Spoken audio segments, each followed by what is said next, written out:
Bagaimana dampak atau efek dari mukjizat Nabi Musa ketika tongkatnya berubah menjadi ular terhadap dakwahnya kepada Fir'aun dan pengikutnya? Sekian dari saya.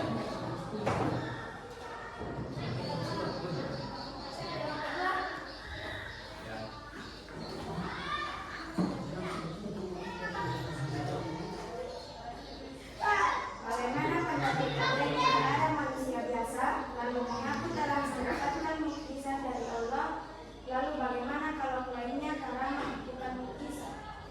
Untuk menjawab pertanyaan dari kelompok 1 dan 2, kami akan diskusikan. Ya, silakan Nak.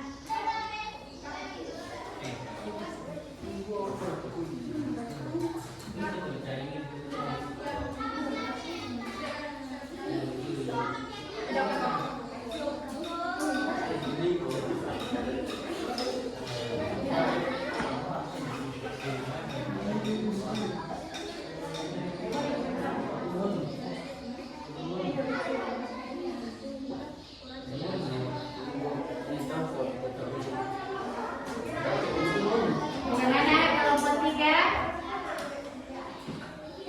Saya bisa menjawab pertanyaan dari kelompok 1 dan 2? Ya, mari ke moderator silakan untuk menjawab pertanyaan dari kelompok 1 dan 2. Kami persilahkan kepada Musa untuk menjawab pertanyaan kelompok. Baik, saya akan menjawab pertanyaan dari kelompok 1. Efek langsungnya para penyihir langsung sujud. Mereka yang paling tahu dunia sihir langsung sadar ini bukan sihir biasa. Quran Surah Al-Shu'ara ayat 46-48 yang artinya, lalu para tukang sihir itu bersujud dan berkata, kami beriman kepada Tuhan semesta alam, Tuhan Musa dan Harun. Para tukang sihir yang awalnya melawan justru menjadi pendukung dakwah Musa karena mereka tahu ini bukan sihir, ini adalah kebenaran dari langit. Kesimpulan, pertama, para tukang sihir tidak benar-benar mengubah tongkat menjadi ular. Itu hanya ilusi mata atau sihir visual. Kedua, mukjizat Nabi Musa adalah kejadian nyata atas izin Allah. Peristiwa ini menunjukkan dengan sangat jelas perbedaan antara kebenaran dari Allah dan tipu daya manusia dan setan. Bahkan para musuh dakwah pun menjadi pendukung jika hatinya dibuka oleh bukti nyata dari Allah. Baik, saya sudah menjawab pertanyaan dari kelompok 1. Saya kembalikan kepada moderator. Baik, kami akan menjawab pertanyaan dari kelompok 2. Saya persilakan kepada Ulfa. Saya akan menjawab pertanyaan dari kelompok 2. Kalau klaimnya karomah bukan mukjizat, nah ini beda cerita. Karomah adalah kejadian luar biasa yang bisa diberikan kepada Allah, kepada wali Allah atau orang yang sangat soleh, tapi tidak bisa diminta atau dipamerkan, tidak boleh diklaim sendiri, biasanya terjadi spontan dan hanya diketahui orang lain. Contoh karomah, seseorang selamat dari bahaya besar tanpa sebab logis atau ilmunya luar biasa, dan tidak pernah belajar amal, tapi tidak dijadikan bahan promosi atau pemalu. Kesimpulan, jika ada orang yang tidak benar berpikiran, maka klaimnya keliru dan harus ditolak. Kita perlu berpikir dan hati-hati. Itulah tadi hasil dari presentasi kelompok 3. Untuk selanjutnya kelompok 1 dan 2 kita akan lanjutkan di pertemuan berikutnya ya, karena waktu tidak lama lagi sudah selesai ya.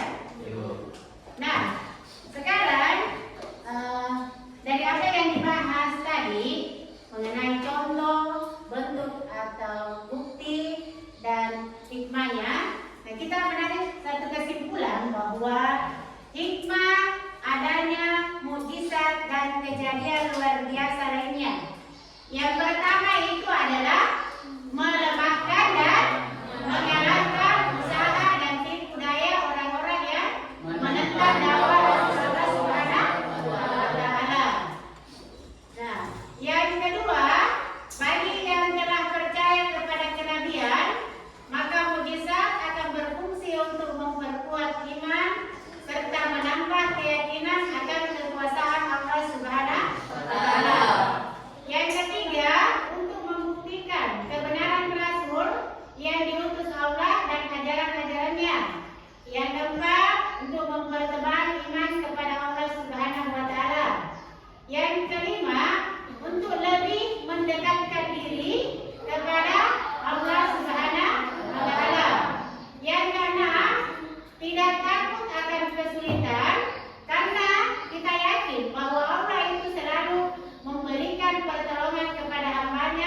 yang beriman dan bertakwa.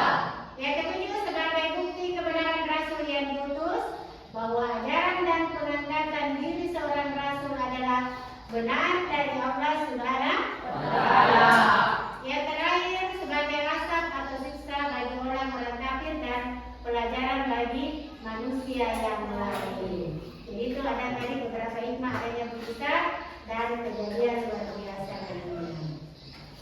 Nah, sekarang contoh perilaku yang mencerminkan keyakinan terhadap mukjizat dan kejadian luar biasa lainnya. Yang pertama, tidak minta pertolongan kepada makhluk halus, ya. Jangan sampai ada anak sekalian yang bawa berupa sajian pergi di pohon besar, lalu meminta di situ pertolongan. Minta apa? Contohnya, berapa jodohnya? Itu tidak boleh ya. Karena pohon itu tidak bisa berbuat apa-apa, ya. Pohon itu adalah ciptaan Allah Subhanahu wa Ta'ala. Kenapa dia pergi di pohon itu? Karena bilang di situ ada penunggunya, Bu.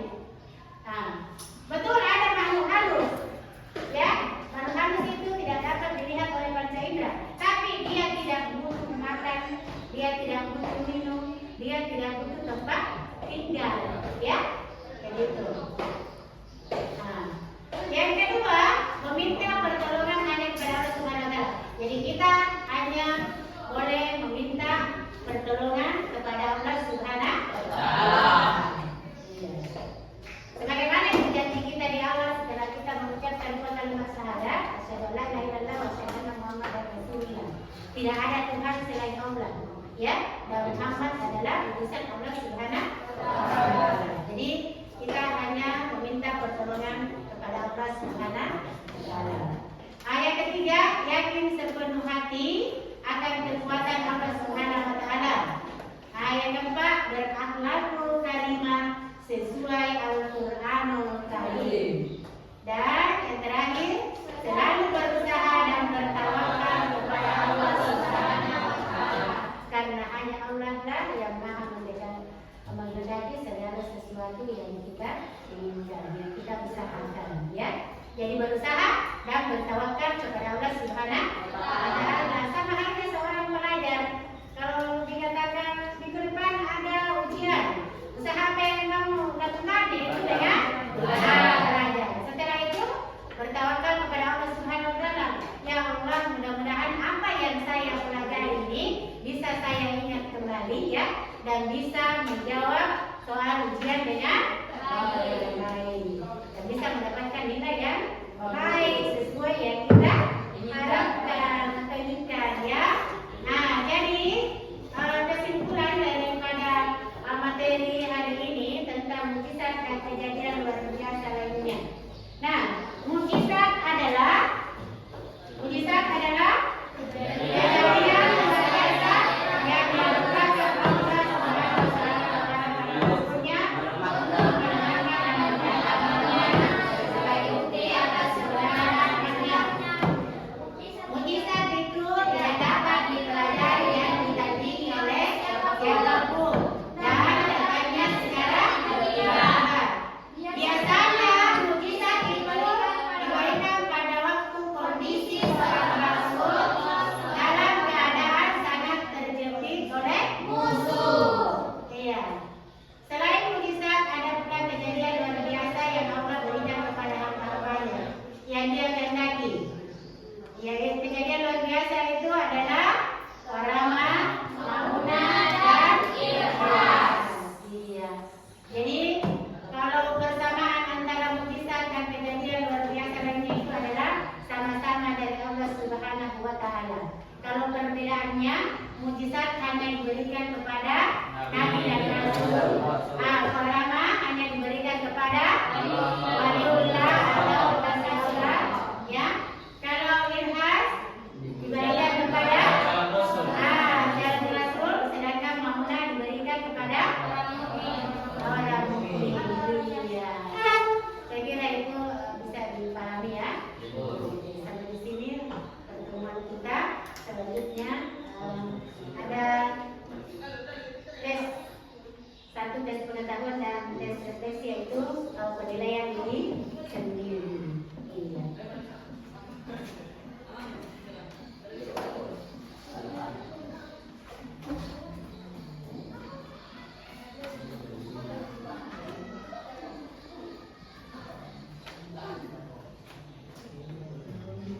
Ya, jadi ini ada dua penilaian pengetahuan dan penilaian diri sendiri. Yang pertama adalah penilaian pengetahuan.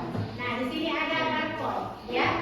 Boleh untuk memilih jawaban dari pertanyaan yang ibu tampilkan. Jadi kalau pilihan jawabannya nomor 1A, berarti A yang paling di atas, ya. Kalau jawabannya nomor 1 kalian pilih B, berarti B ya di atas. Kalau jawaban pilihannya C, berarti C di atas. Kalau jawaban pilihannya D, berarti D di atas. Sudah paham? Iya.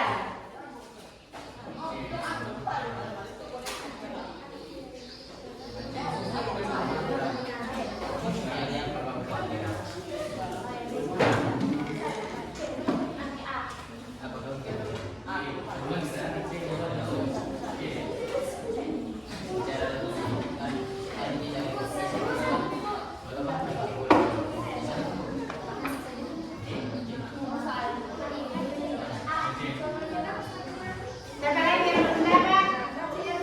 Sudah dapat semua? Iya. Nah, pertanyaan yang pertama. Coba perhatikan. Pertanyaan yang pertama. Secara bahasa arti dari mukjizat adalah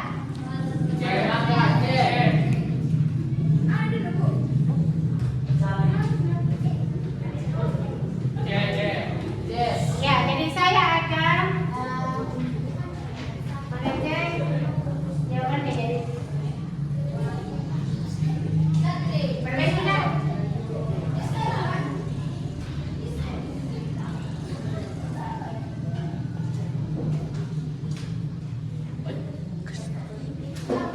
Ya, angkat tangannya.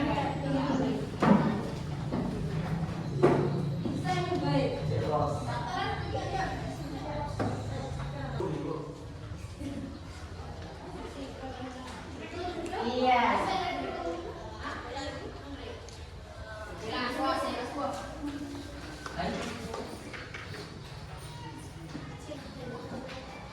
Perbedaan utama antara mukjizat dan karamah terletak pada. Ya, naikkan kertasnya. Jadi sesuai jawabannya ya. Kalau jawabannya B, berarti B yang paling di atas. Posisi kertas B yang di atas.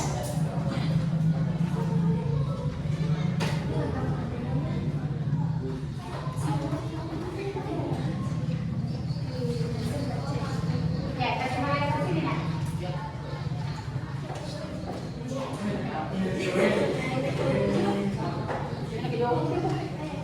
Ya, apa jawabannya?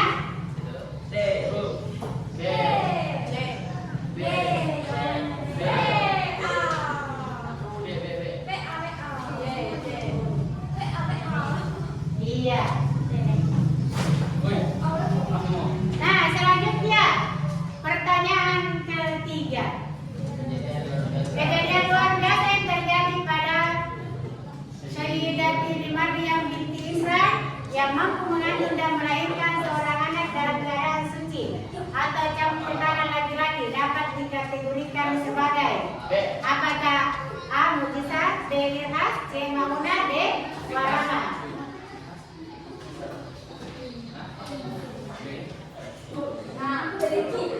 Apa jawabannya?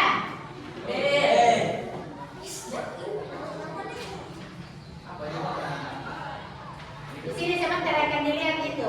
Ada berapa orang yang benar? Jawabannya? Dia berapa orang yang salah? Apa jawabannya? Ya, silakan.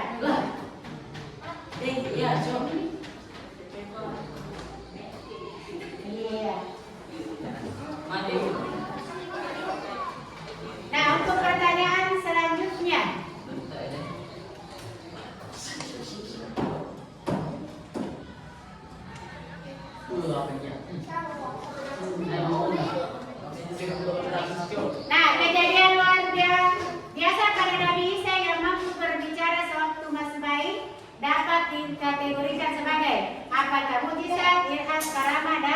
Yang mana?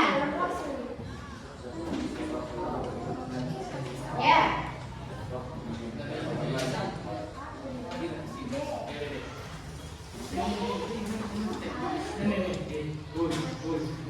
Apa jawaban mana?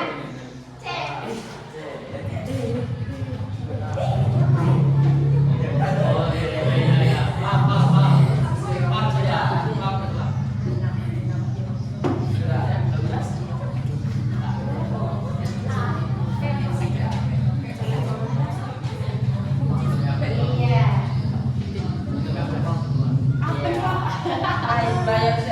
Nah, pertanyaan selanjutnya. Ini pertanyaan yang terakhir ya. Contoh irhas yang dialami Nabi Muhammad sallallahu alaihi wasallam adalah A. Isra Mi'raj, B. Al-Quran, C. Awan menaungi beliau saat masih kecil, D. membelah bulan. Contoh irhas yang dialami Nabi Muhammad sallallahu alaihi wasallam.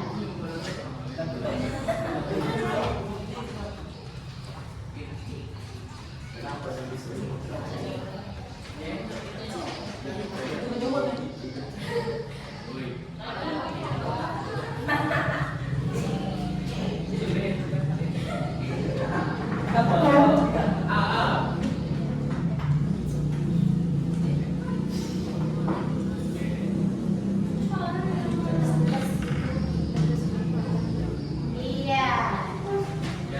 Oke, kita mau lihat.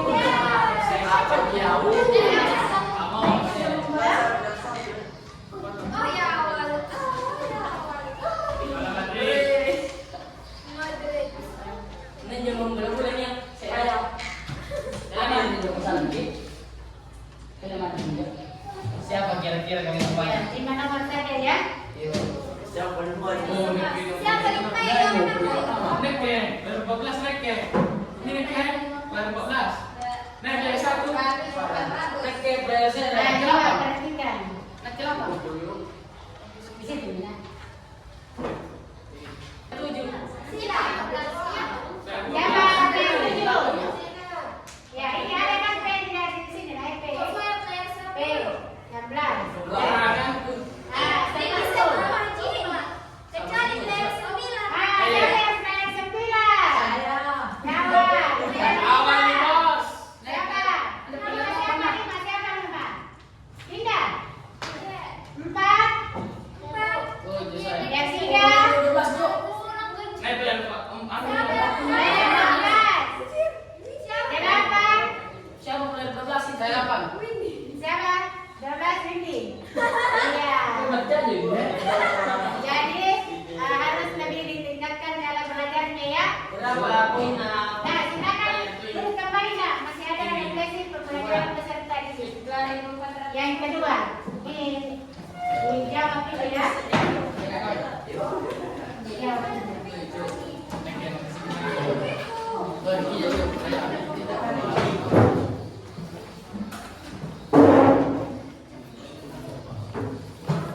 Nah, bisa ini nanti minggu depan baru dikumpul ini nak.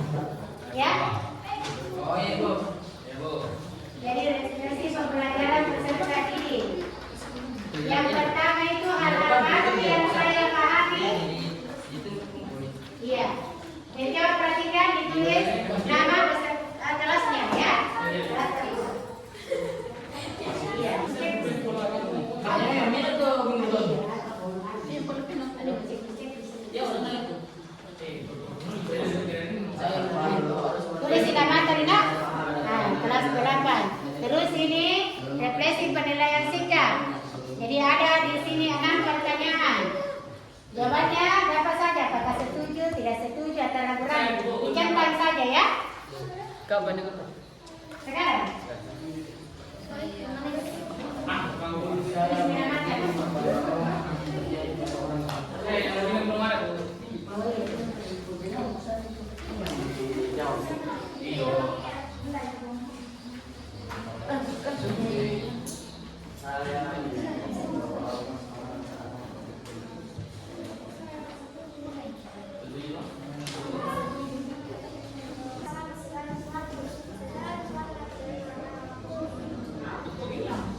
Nah, siapa yang sudah selesai?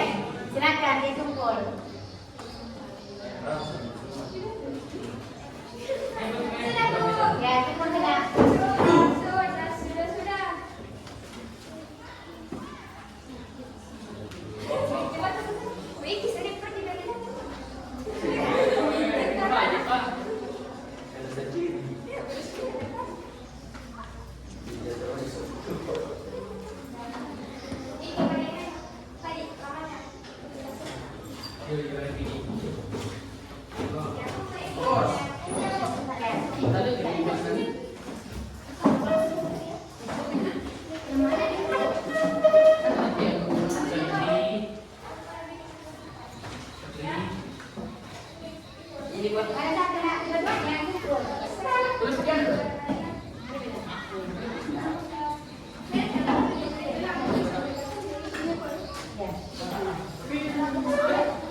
Kita tapi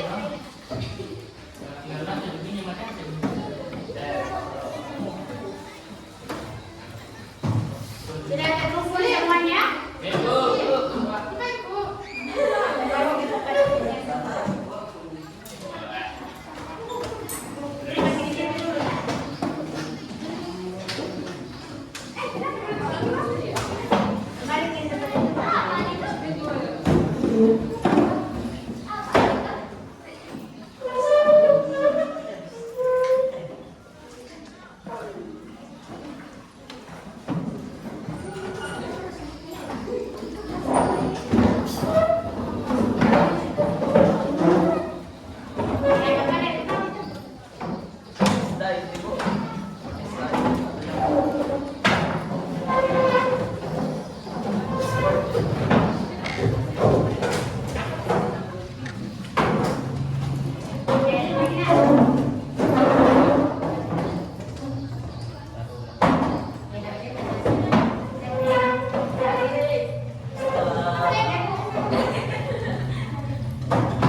Ya, jadi dengan selesainya rangkaian kegiatan pembelajaran hari ini, insya Allah pada pertemuan berikutnya kita akan membahas tentang akhlak terpuji kepada diri sendiri. Ya, jadi dengan selesainya pembelajaran kita hari ini, insya Allah minggu depan kita akan lanjutkan lagi presentasi dari kelompok 1 dan 2 mengenai tentang mukjizat dan kejadian luar biasa lainnya. Jadi untuk hari ini sampai di sini saya akhiri dengan ucapan wabillahi taufiq wal hidayah. Wassalamualaikum warahmatullahi wabarakatuh. Waalaikumsalam warahmatullahi wabarakatuh. Iya. Silakan Nak Said. Taib Yaman Salaman Assalamualaikum warahmatullahi wabarakatuh. Waalaikumsalam warahmatullahi wabarakatuh. Jurusan Iya, jadi kembali ke rumahnya masing-masing ya. Jangan ada yang singgah-singgah di jalan. Ya, silakan yang laki-laki dulu keluar.